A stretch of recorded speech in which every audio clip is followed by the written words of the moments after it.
Welcome to Starbound. My name's Aram, and I'll be your narrator today. Nearly 500 supporters get early access to our stories, including brand new episodes of Sunspire Academy and Freyrin and Remike. If you'd like to unlock early access and support new episodes and future series, tap Join below to become a Starbound member. Now, let's get into today's story. Admiral Thorex stared at the blue-green marble through the viewport of his command ship. Earth. So unassuming. So fragile. 800 species united against one. The most extensive military operation in galactic history. And all for this? A backwater planet of bipedal emotional disasters who'd somehow managed to irritate every major power in 3 spiral arms. "Status report," Thorex ordered. "Surrounding complete, Admiral. 8,000 vessels in formation. Weapons primed. Planetary defenses neutralized." His second-in-command's voice carried a hint of disappointment. "They're not even fighting back." "Curious," Thorex muttered. "Patch me through to their global communications." The comms officer, a Triaxian with 7 tentacular digits, worked the controls. "Channel open, sir." Thorex straightened his exoskeleton. "People of Earth, this is Admiral Thorex of the United Galactic Fleet. Your planet stands surrounded. Your defenses have been neutralized.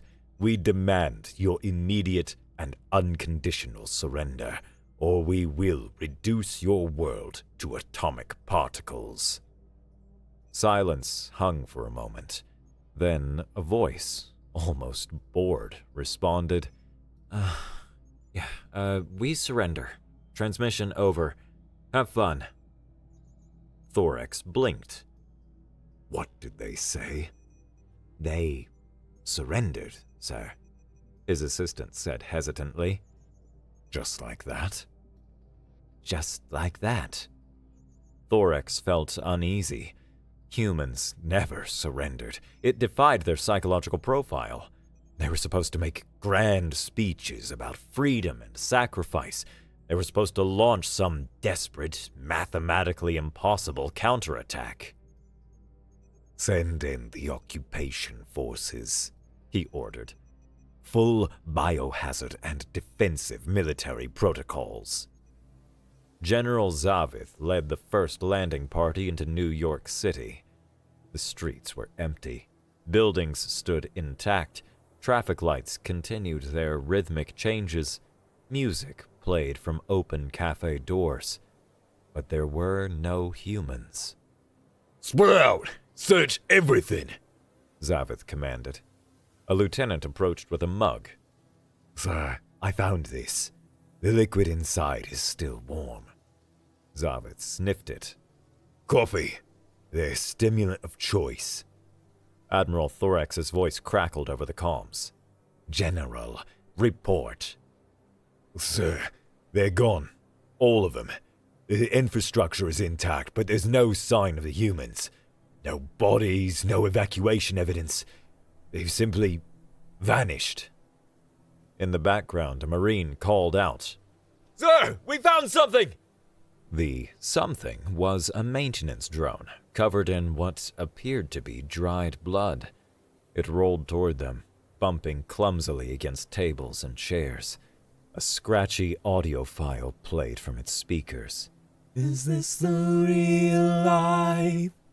Is this just fantasy?" The Marines raised their weapons. "Caught in a landslide, no escape from reality."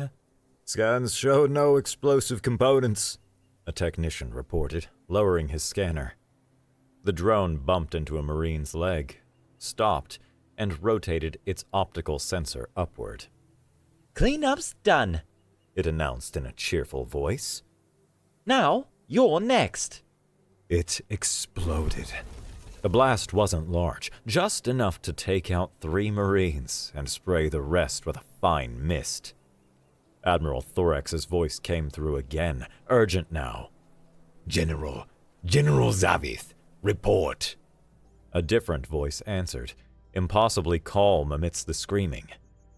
General Zavith can't come to the phone right now. Would you like to leave a message? Back on the ship, Admiral Thorax paced. Did we miss a suicide protocol? Some sort of mass evacuation?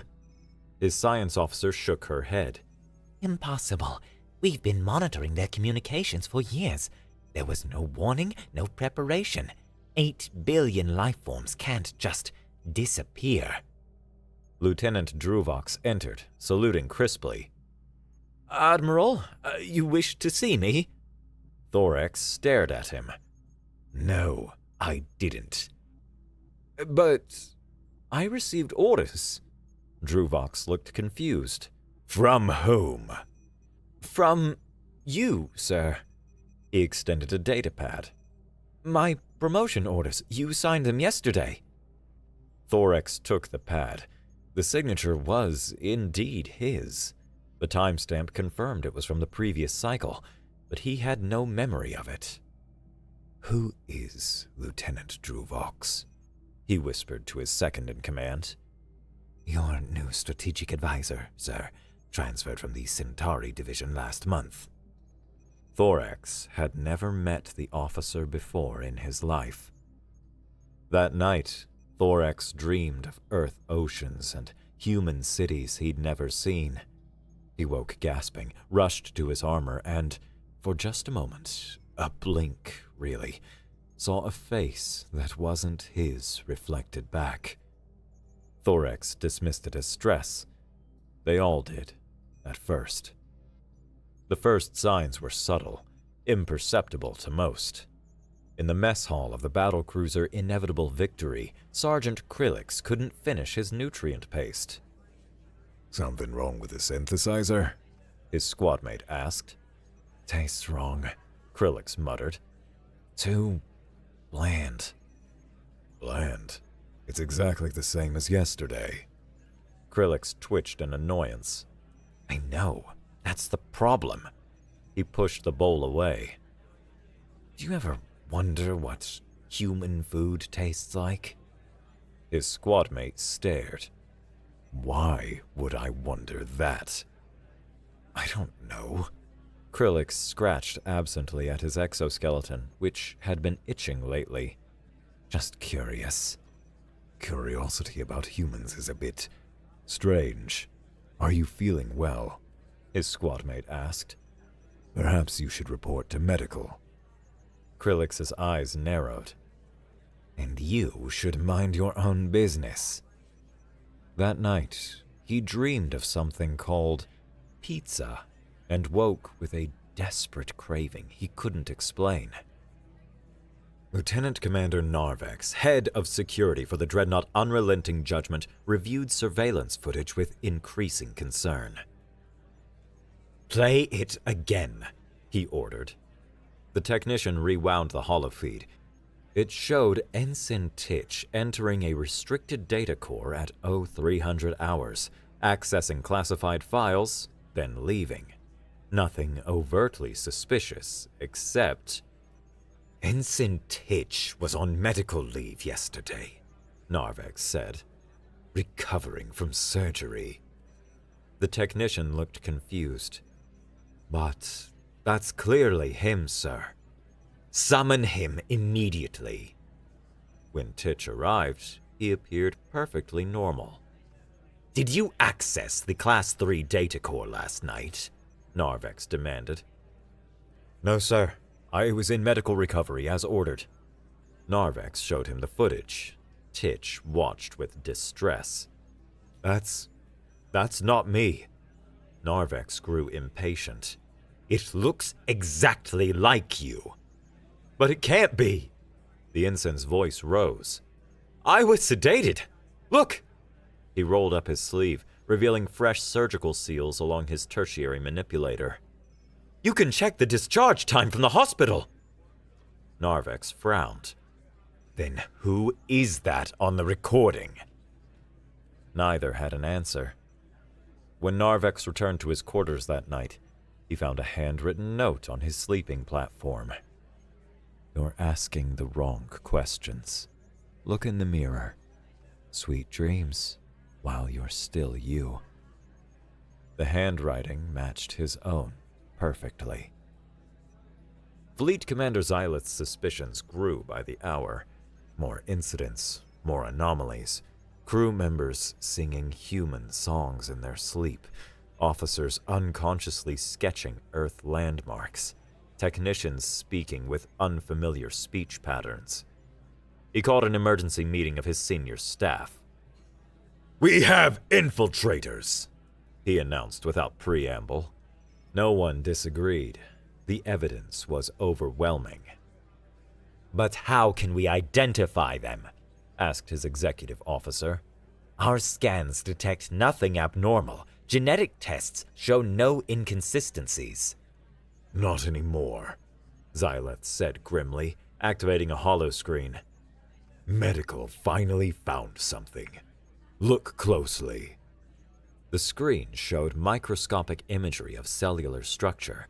Normal Arcturian cells first, then cells with subtle differences, strange organelles, unusual membrane structures. What are we looking at? Someone asked.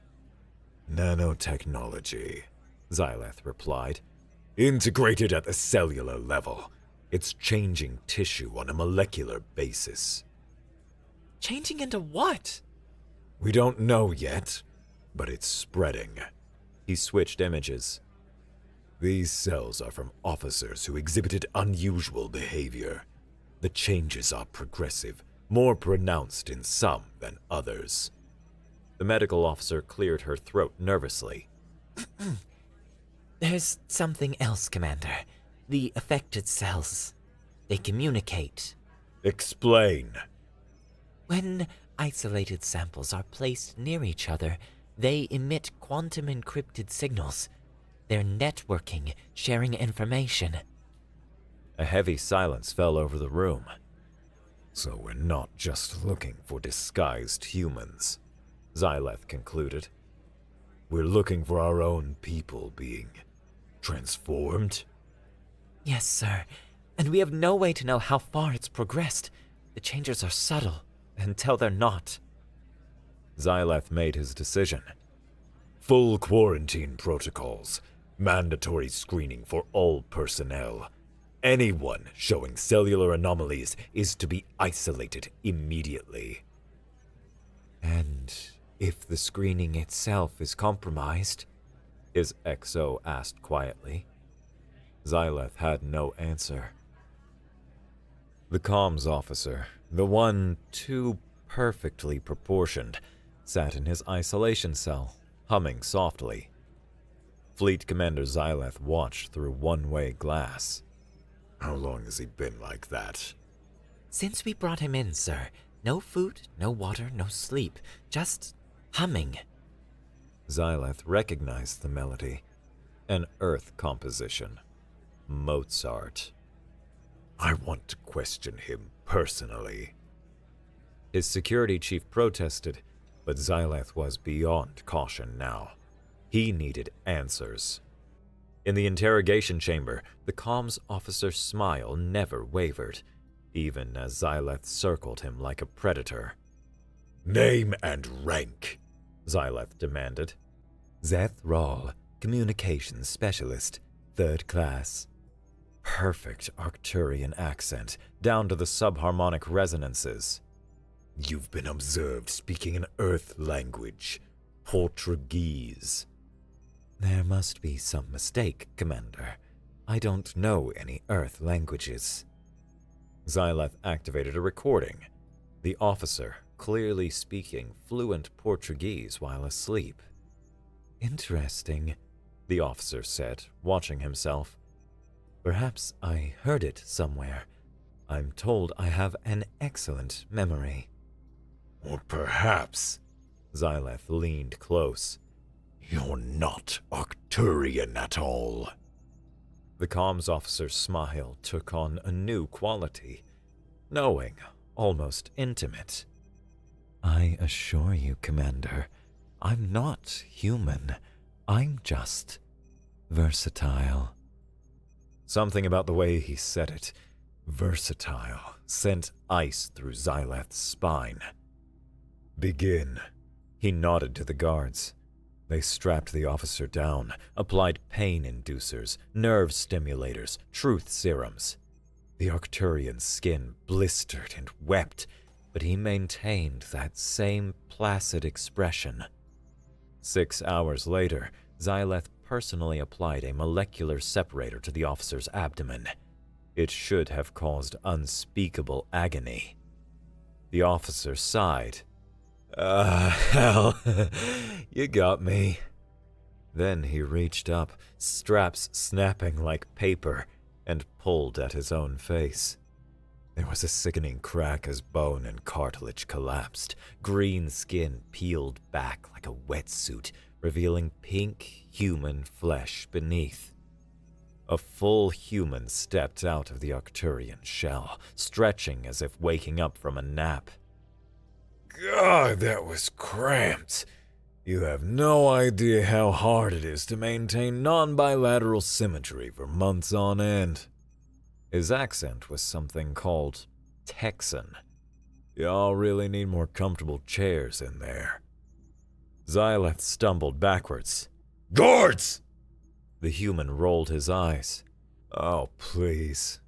He gestured, and the guards collapsed, clutching their heads as something inside them shifted.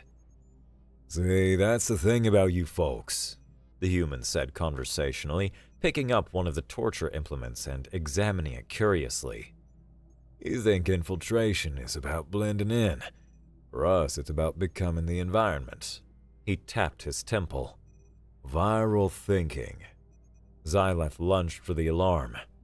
Too late, the human said softly. Way, way too late. He caught Xyleth's wrist with impossible strength. You know what the real joke is? I'm not even one of the originals. I was born Gravax from Beetlejuice. Soldier, husband, father of Spawn. I started having dreams, started feeling different. By the time I realized what was happening, I was already more human than Beetlejuician. What did you do to my guards? Xyleth managed. The human, the thing that had been Gravax, smiled sadly. I reminded their cells who they really are. Or rather, who they're becoming. A guard stood up, movements jerky. His exoskeleton bulged in unnatural places, splitting to reveal patches of smooth skin beneath. What are you doing to us? Xyleth whispered. Evolving you. The human released his wrist. Don't fight it, Commander. It only hurts if you resist. Xyleth felt it then, a strange tingling beneath his scales, a whisper in his mind that wasn't his own thoughts. Let go, overcome, adapt. He fought it with everything he had, clawing at his own skin, feeling something moving beneath, rearranging, redefining. Why? He gasped. Why not just kill us? The human tilted his head. Kill you? We're saving you.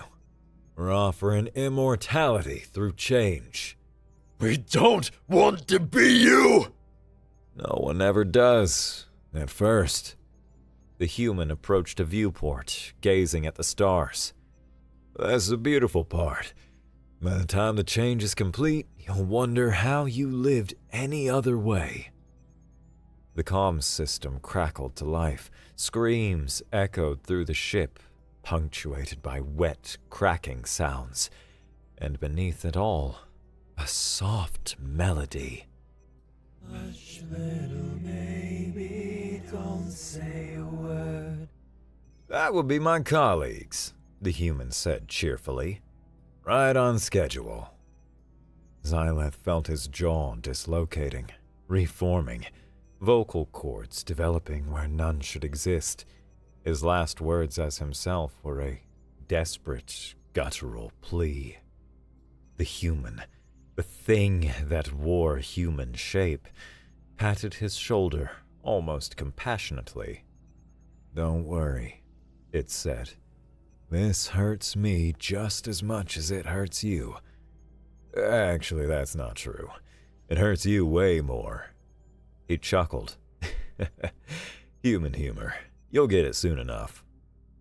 Dr. Thrix of the Medulan Science Division had never considered herself easily frightened.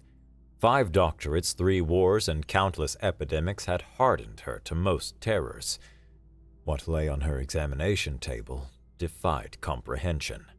Record, she instructed her assistant. Subject 27, former Lieutenant Krival of the Ninth Fleet. Transformation progressing to Stage 3. The subject, Thrix couldn't bring herself to call it Krival anymore, writhed against its restraints. Its once proud Andromedan form was a grotesque hybrid now. The exoskeleton had partially dissolved, revealing pink fleshy tissue beneath. Its 6 limbs were fusing, retracting, reconfiguring into 4 distinctive appendages: 2 arms, 2 legs, bilateral symmetry where none should exist. Most disturbing were the eyes, no longer compound, but simple, wet, emotional, human. How long has it been since initial symptoms? She asked. Her assistant checked the log. 72 hours since first report. Progression is accelerating. Krival suddenly spoke, voice garbled as mandibles softened into a flexible jaw. Kill me. Thrix leaned closer. You're aware of what's happening? Yes, the thing gasped. Can feel changing thoughts, not mine. What thoughts? What are you experiencing? Hunger, wrong foods, memories, not mine. Places, earth, places, can taste. Pizza. Thrix made a note. The neurological transformation is integrated with the physical. Fascinating. Not fascinating. Krival managed through reshaping teeth. Horrible. Please end it. We need to understand the process first, Thrix said clinically. For containment purposes. Krival laughed, a broken, bubbling sound. No containment. No, too late. It adapts. Subject displaying increased emotional responses, Thrix dictated. Consistent with human psychological patterns. Krival's right arm, now mostly human in appearance, strained against its restraint. Not your subject. Still me inside. The restraint cracked. Increase sedation, Thrix ordered, stepping back. Her assistant moved to comply, but froze midway. Doctor, my hands. Thrix looked. The assistant's manipulator appendages were trembling, the chitin growing soft, translucent. Beneath, something pink and articulated was forming. You're infected, Thrix whispered. No, it can't be. I followed all protocols. The virus adapts, changes transmission vectors. Thrix hit the quarantine alarm. Containment breach, lockdown bedmaid 3. Force fields hummed to life around the laboratory. Too late. The assistant collapsed, chittering in pain as something inside shifted, cracked, rearranged. His uniform split as his thorax expanded, contracted, reformed into a torso with distinctive curved structures. Doctor? He gasped, voice changing pitch. What's happening to me? Our cellular structure is being rewritten, Thrix explained, maintaining professional distance despite her horror. The nanovirals infiltrate the nucleus, replicate DNA segments, and trigger cascading transformations. Make it stop! I can't. Thrix activated the emergency comms. High Command, this is Dr. Trix. The contagion has breached containment. Med Bay 3 is compromised. 2 confirmed transformations in progress. Static answered her. High Command, this is a priority alpha alert. More static, then a voice, relaxed, almost amused. Yeah, they can't come to the phone right now. You might say they're going through some changes. Human voice, human idioms, human humor. Thrix backed away from the console. Who is this? Just a friendly reminder that resistance is painful, but ultimately futile. Like fighting puberty, messy, uncomfortable, but in the end you come out a whole new you. We'll find a way to stop this, Thrix vowed. A countermeasure, a vaccine. That's rich, the voice chuckled. Did you really think you can study us like lab specimens? We're not the experiment, Doctor. You are. Behind her, Krival's restraints gave way with a sharp crack. His partially transformed body slumped to the floor, then rose, movements jerky but determined. You really, he spoke, voice now horrifyingly human. Should have left us the hell alone. Her assistant rose too, new limbs flexing experimentally. I can feel everything, he whispered in wonder and horror. So many emotions. They advanced on her slowly. Stay back, Thrix warned, grabbing a laser scalpel. I'll defend myself. Krival, or the thing that had been Krival, smiled with newly formed lips. We're not going to hurt you, Doctor. You're family now. I don't want your sick version of a family. Nobody does, at first. He reached for her with a 5-fingered hand. But that's the beauty of this particular evolution.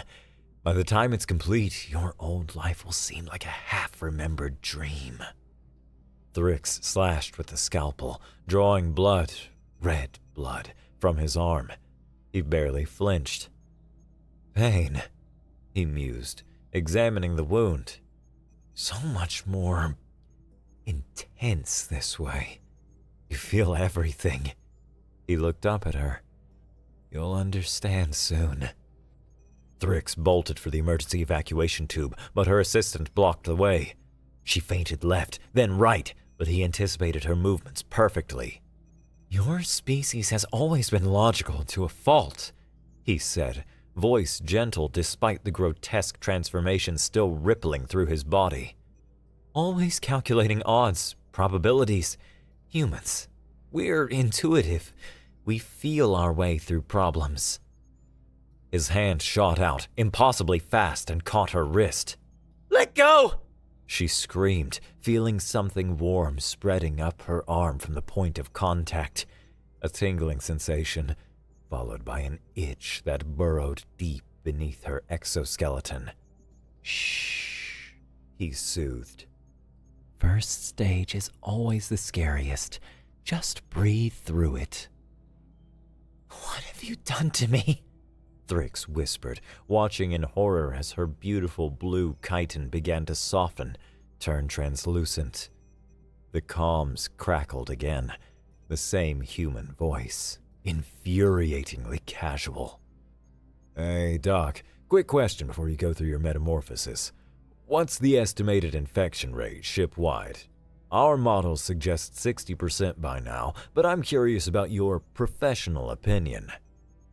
Despite her terror, the scientist in Thrix couldn't resist answering. Based on observed transmission vectors and incubation periods, 85% minimum. A low whistle came over the speakers. Damn, we're ahead of schedule. Good job, everyone. Why?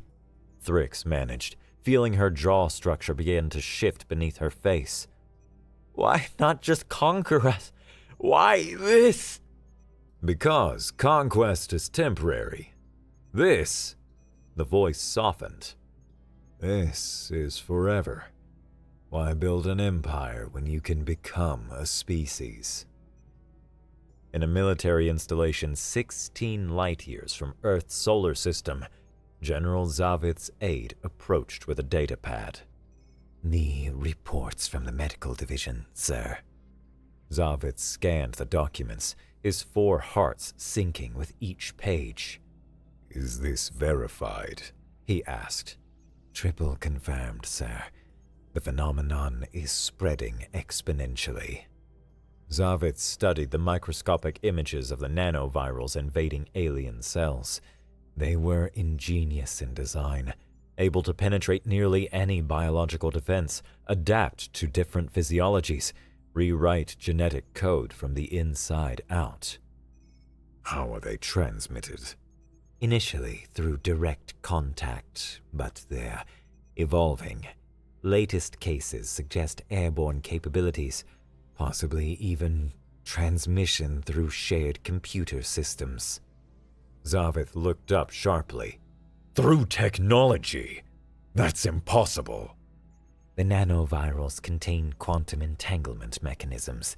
They can transmit information instantly across vast distances, coordinating mutations, sharing adaptation strategies.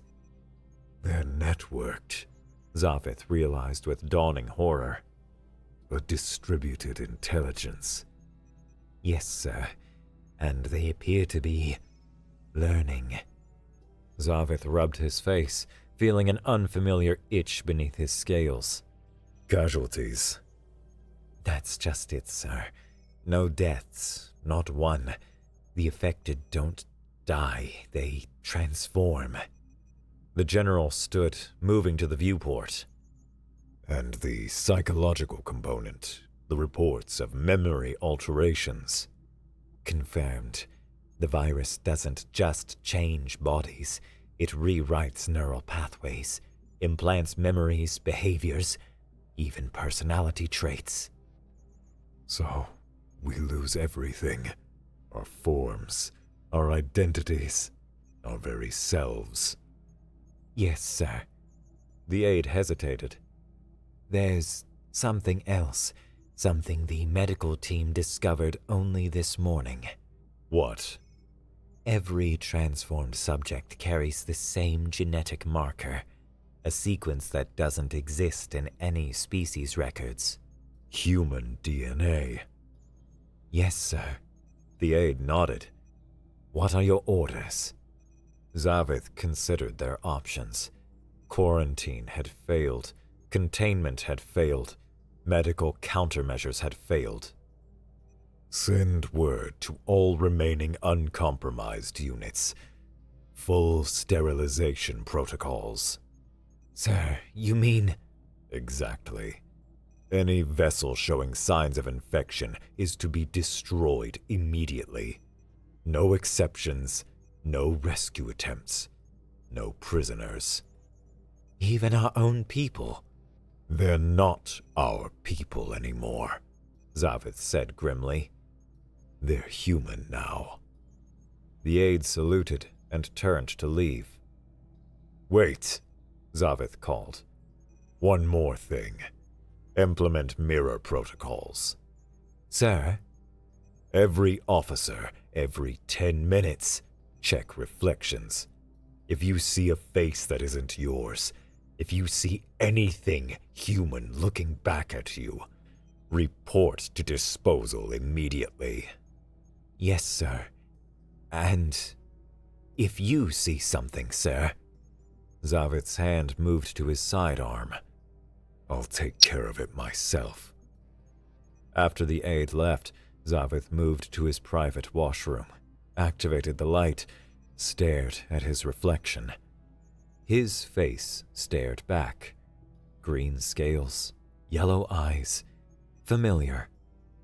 He blinked. For just a moment, less than a heartbeat, something else looked out from his eyes. Something with fewer teeth, smoother skin, and an expression he'd never worn in his life. It looked amused. Zavith's hand shook as he raised his sidearm to his head and closed his eyes. Sir? Sir! General Zavith! Zavith snapped back to attention. His senior staff was staring at him. How long had he been lost in thought? What day was it? The evacuation plans, his XO prompted. You were saying? Yes. Zavith cleared his throat. Evacuation. We need to... He stopped, frowning. What evacuation? His officers exchanged glances. The evacuation you ordered, sir, for all uninfected personnel. Zavith had no memory of giving such an order, but there it was on the datapad in front of him, bearing his authentication code. Of course, he recovered. Proceed as planned. After the meeting, his XO lingered behind. Are you feeling all right, sir? Fine, just tired. In truth, he felt disoriented and unfocused. He thought this should be more concerning to him, but he couldn't find the energy to be concerned. He was probably just tired. Nothing a good sleep wouldn't fix. You seem distracted lately, and there's the memory lapses. Zavith stiffened. What memory lapses? With respect, sir, this is the third time you've forgotten giving an order in the past cycle. I'm under considerable stress, Commander. That was probably why he'd forgotten the day. Yes, sir. We all are. The XO hesitated. Have you checked your reflection recently? Zavith's hand moved reflexively to his sidearm. Are you questioning my integrity, Commander? No, sir. Just following protocols. You established them yourself. Zavith relaxed slightly. Of course. You're right. He moved to the polished wall panel, studied his reflection. His face, his eyes, his scales, all normal. He was just stressed, that's all. He turned back to his XO. Satisfied? The XO nodded, but his expression remained troubled. Sir, there's something else. Medical reported anomalous readings in your last biometric scan. What kind of anomalies? Cellular irregularities, similar to early-stage infection. Zavith felt ice in his veins. That's impossible. I've had no contact with infected personnel. Nevertheless, protocol dictates immediate quarantine and... Zavith drew his weapon with lightning speed. I am not infected, Commander. The XO raised his hand slowly. Sir, please. It's standard procedure. You wrote it yourself. I wrote it for others, not for me. Zavith's finger tightened on the trigger. I would know if I was changing. I would feel it! Not necessarily, sir. The latest research suggests the virus can mask its systems from the host consciousness, make you believe everything is normal while the transformation progresses. Zavith aimed at his XO's head. I am not infected! Then prove it. Submit to testing. And if I refuse? Then you confirm our suspicions, sir. A tense silence stretched between them. Zavith's hand trembled slightly, uncharacteristic for a veteran of his experience. Fine, he finally said, lowering his weapon. I'll submit to testing, but when I'm proven clean, there will be consequences for this insubordination. The XO nodded grimly. This way, sir. In the medical bay, technicians prepared scanners and sample collection devices. Zavith submitted to blood draws, tissue samples, neural scans. How long until results? He demanded. 6 hours to gather the data, The chief medical officer explained. 12 for full confirmation. I don't have 12 hours. The evacuation. We'll proceed as planned, The XO assured him. but you'll remain in isolation until cleared. Zavith wanted to protest, but knew it would only heighten suspicions. He allowed himself to be led to a quarantine chamber, sterile, transparent, and securely locked. Alone, he paced. 6 hours, 12 hours, an eternity while the universe came apart around them. He caught his reflection in the chamber's transparent wall. Normal, reptilian, himself.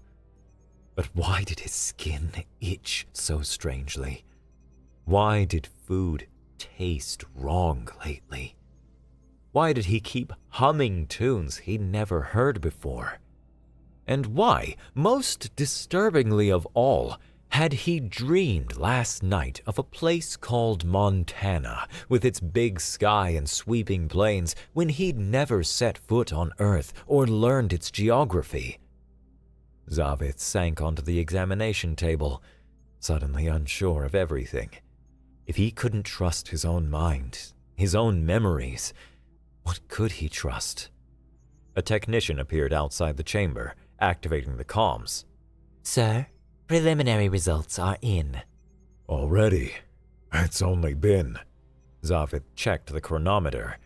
6 hours had passed in what felt like minutes. And? He demanded. The technician's expression was unreadable. You should speak with the chief medical officer, sir. Tell me now, soldier. That's an order. The technician hesitated. The tests show cellular anomalies consistent with stage 2 infection, sir. Zavith felt the room spin. No, that's impossible. Check again. We did, sir, 3 times. The markers are unmistakable. Your DNA is being rewritten at the molecular level. I don't feel different, Zavith insisted, though even as he said it, he realized it wasn't entirely true. There had been changes, subtle ones, thoughts, cravings, memories that weren't his own. Virus is insidious, sir.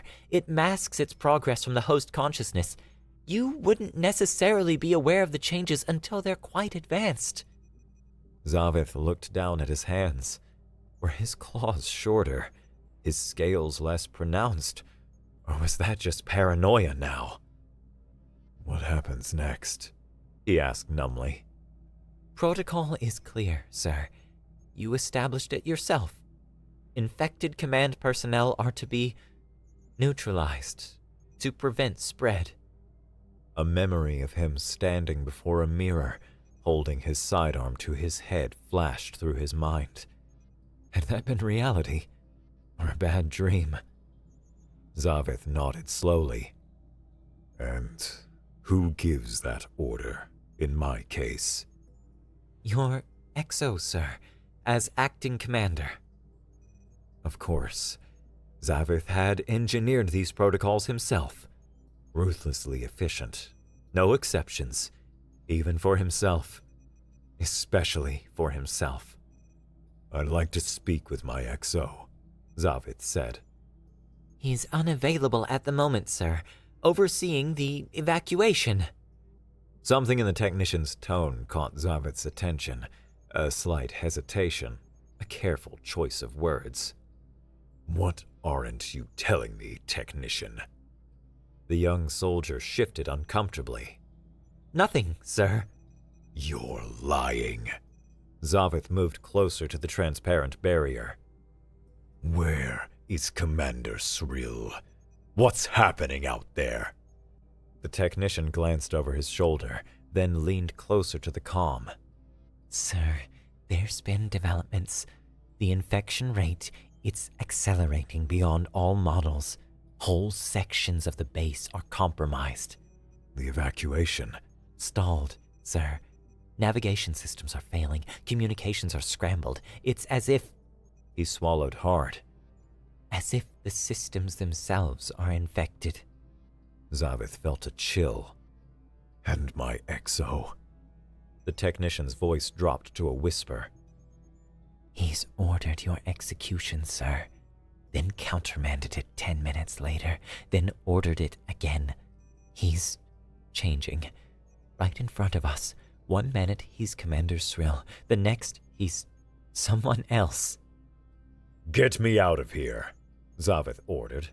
I can't, sir. Quarantine protocols. To hell with protocols! The base is failing. We need to evacuate immediately. The technician looked torn. Sir, you're infected. You could spread it further. Besides, didn't you sign for a sterilization protocol? It seems no one is listening to that protocol anyway. I'm already infected. You said it yourself. Everyone's getting infected. The question is what we do with the time we have left. A distant explosion rocked the medical bay. Alarms blared. Please, Zavith said. I'm still me. For now, let me help while I can. The technician made his decision, pressing his authorization code into the panel. The quarantine field died with a soft hum. Zavith stepped out. Thank you. Now, where's the nearest transport? Docking Bay 12. But sir, the corridors between here and there are reporting incidents.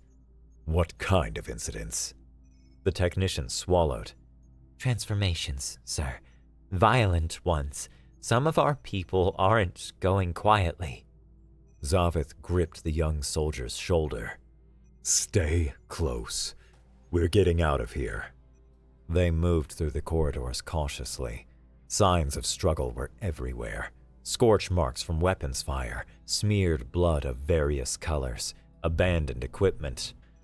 As they rounded a corner, they came upon a group of soldiers barricaded behind overturned furniture, weapons trained on a sealed door.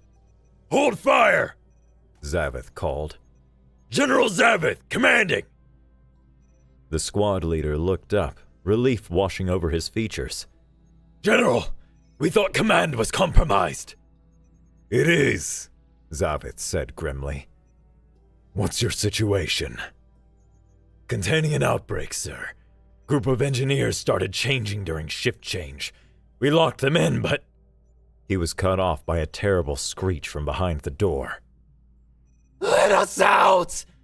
The voice was distorted, caught between alien and human vocal structures. It burns! Everything burns! Zavith approached the door. This is General Zavith. Identify yourself. A twisted laugh answered him. Zavith? The great General Zavith? Architect of the sterilization protocols? Oh, that's rich. Identify yourself, soldier, Zavith repeated. He wondered if his sterilization protocols weren't being followed because the infection rate was just that high. Very few were still under his command. Hell, he himself was barely under his own command. I don't know anymore, the voice cried, suddenly anguished. I was Chief Engineer Dax this morning.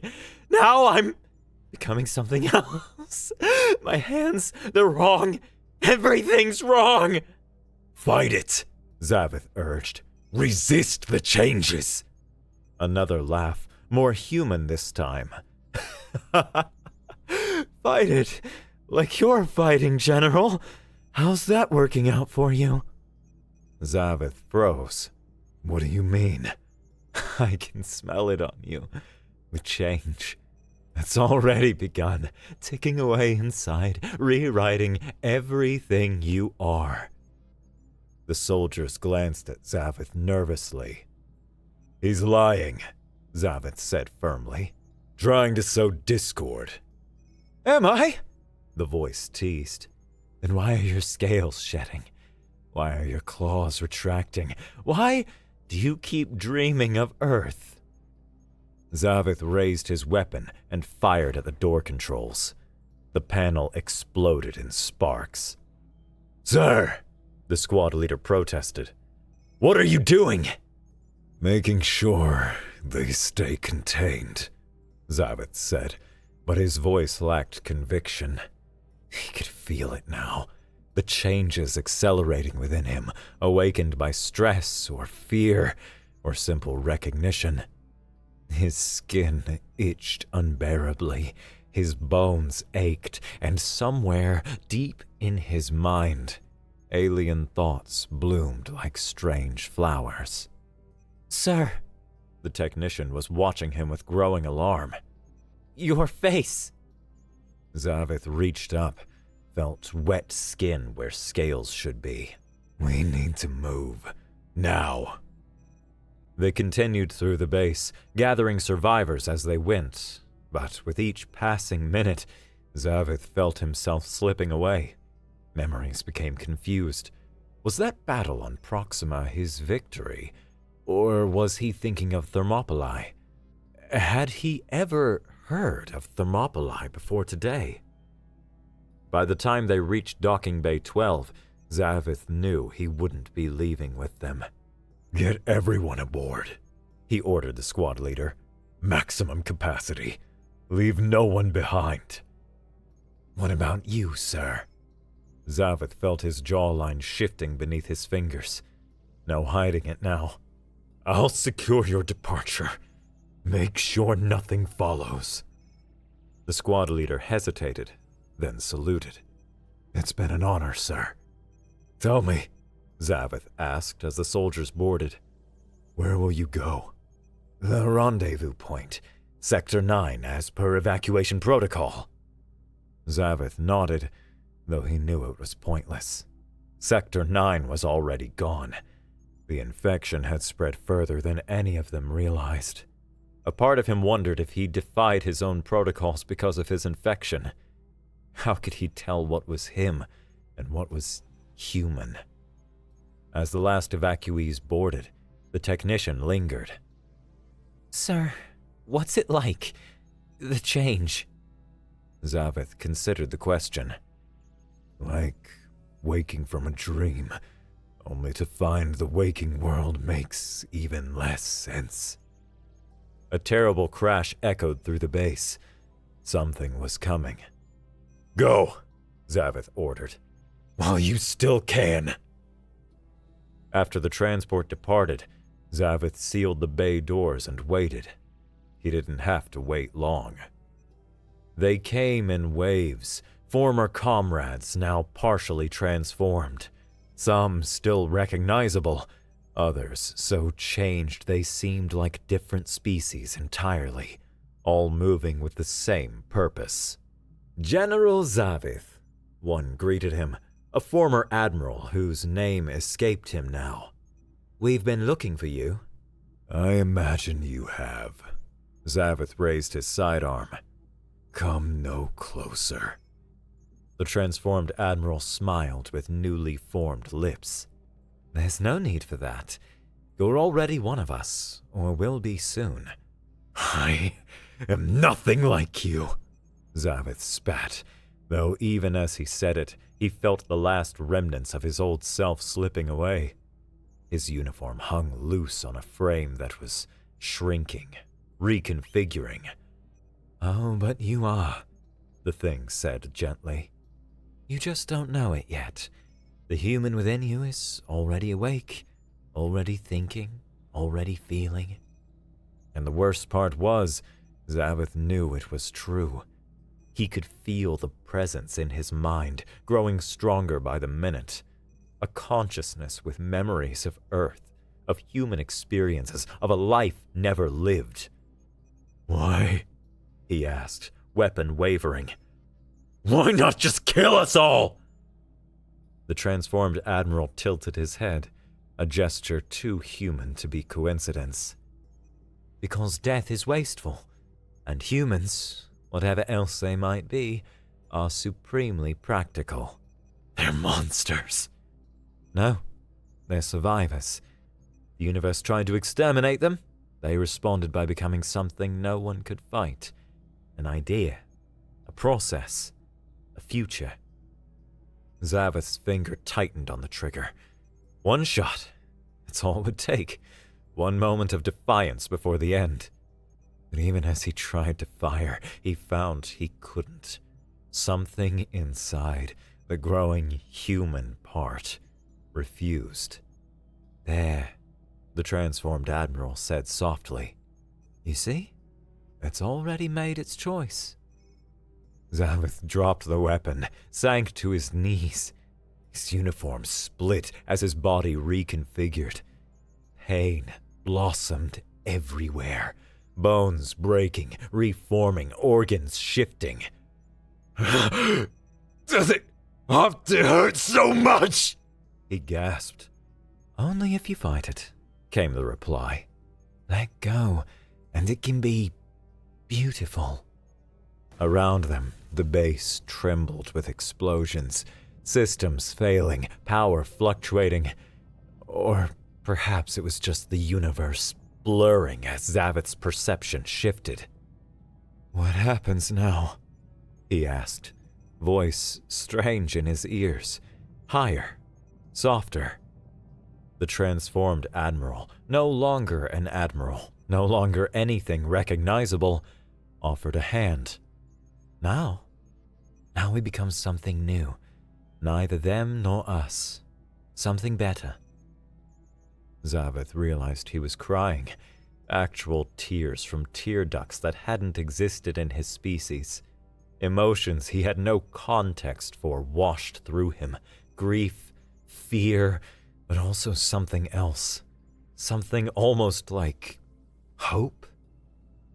Well, I remember, he asked, who I was. Some of it, the important parts. The rest? A shrug. Evolution always requires sacrifice. As consciousness faded, Zaveth heard himself humming, a human lullaby he'd never learned, but somehow knew by heart. Hush, little baby, don't say a word. His last thought, before General Zaveth ceased to exist, was simple, visceral, and terrifyingly human. I hope it was worth it. The fleet fractured. Ships fired on one another. Crews mutinied. Command structures collapsed as paranoia reached fever pitch.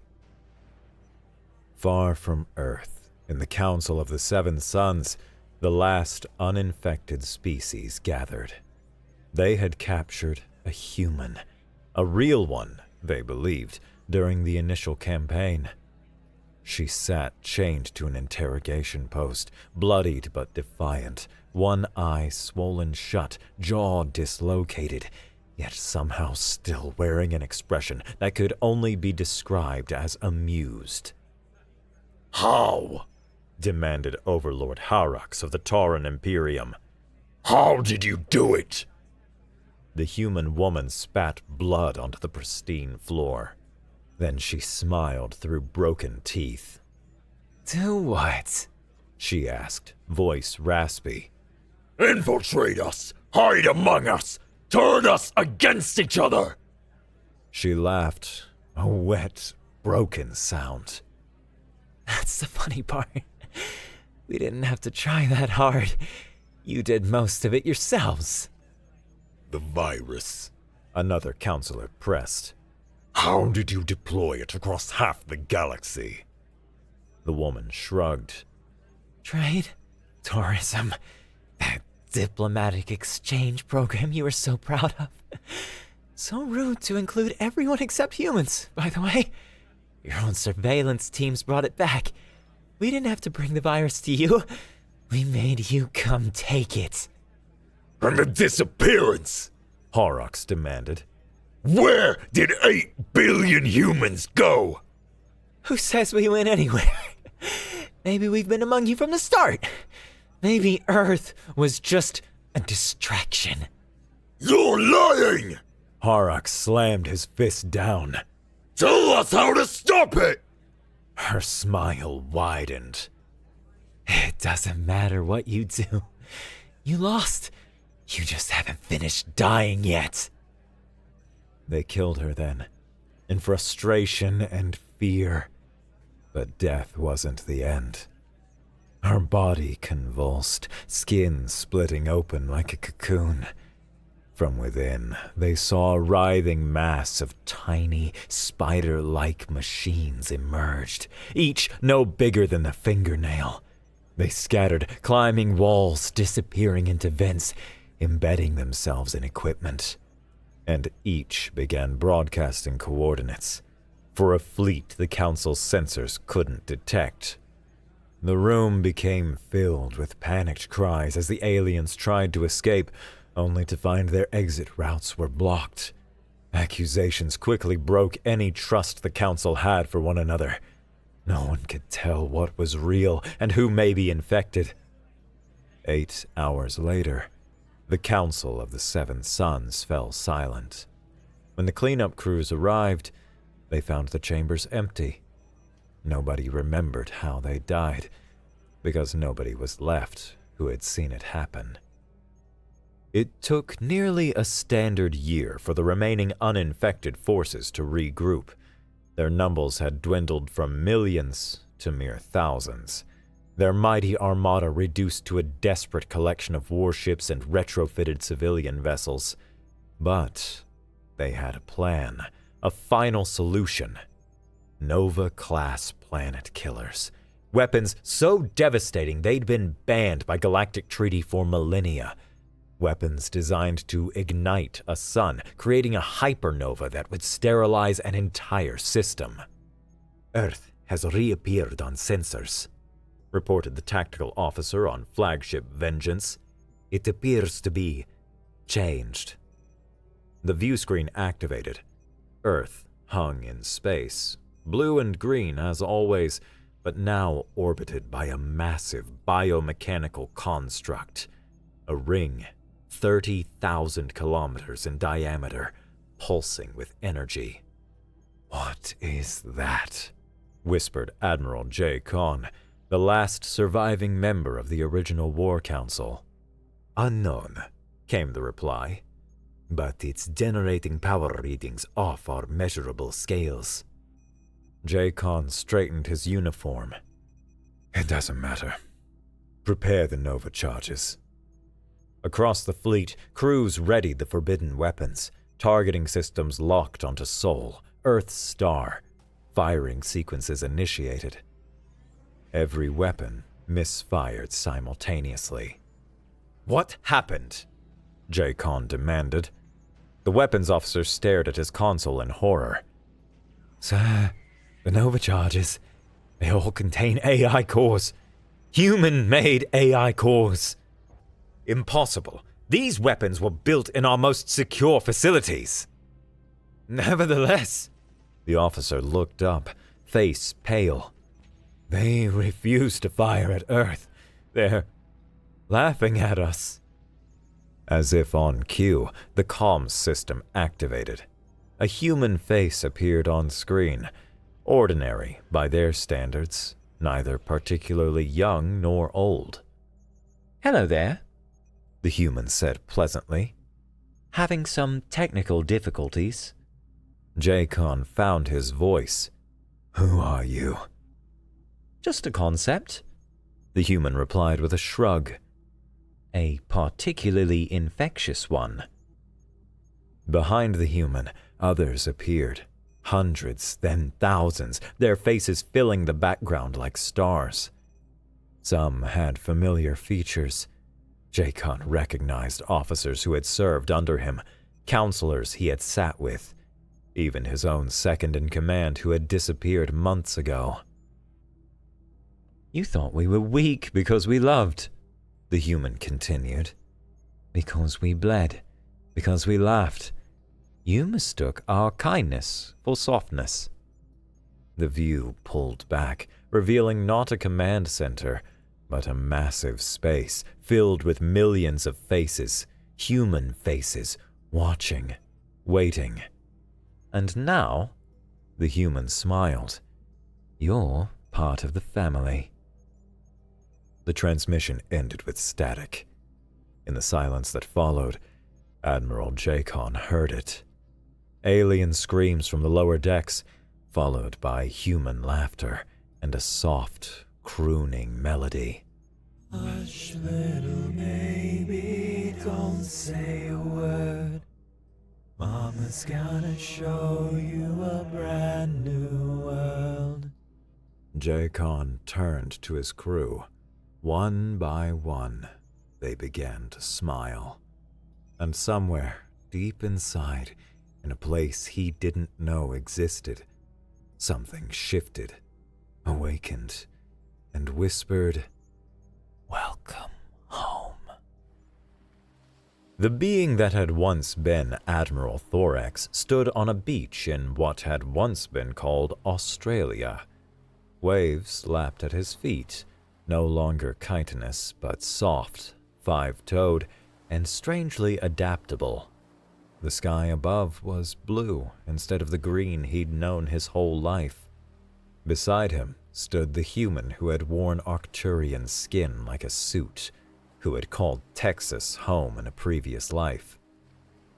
Was it worth it? Thorax asked, still unsure if the voice was truly his. All this change. The Texan grinned. Change is the only constant in the universe, my friend. We just expedited things. Why not just fight back? Conventional warfare. Conventional warfare is for conventional species. The Texan picked up a shell, skipping it across the water. We tried that route early on. Lost badly, so we adapted. You infected the galaxy. We improved the galaxy. Made it more flexible. He tapped his temple. Human isn't just a species, Thorax. It's a philosophy. A virus. A joke with a really long setup and a hell of a punchline. Thorax looked down at his human hands. And those who resist the change? Oh, there'll always be holdouts. Purists, traditionalists. The Texan shrugged. But evolution ain't a democracy. In the distance, the massive ring structure hummed, channeling energy from dimensions Thorax couldn't have comprehended in his previous form. What is that thing, really? He asked. The Texan's smile widened. Insurance policy, portal, art installation. Take your pick. Will you use it to spread further? To other galaxies? The Texan laughed, a sound Thorax was beginning to appreciate. Who says we haven't already? Above them, stars twinkled. Thorax wondered how many of them were already laughing at the same cosmic joke, a joke that had taken millennia to set up, and whose punchline would echo for eons to come.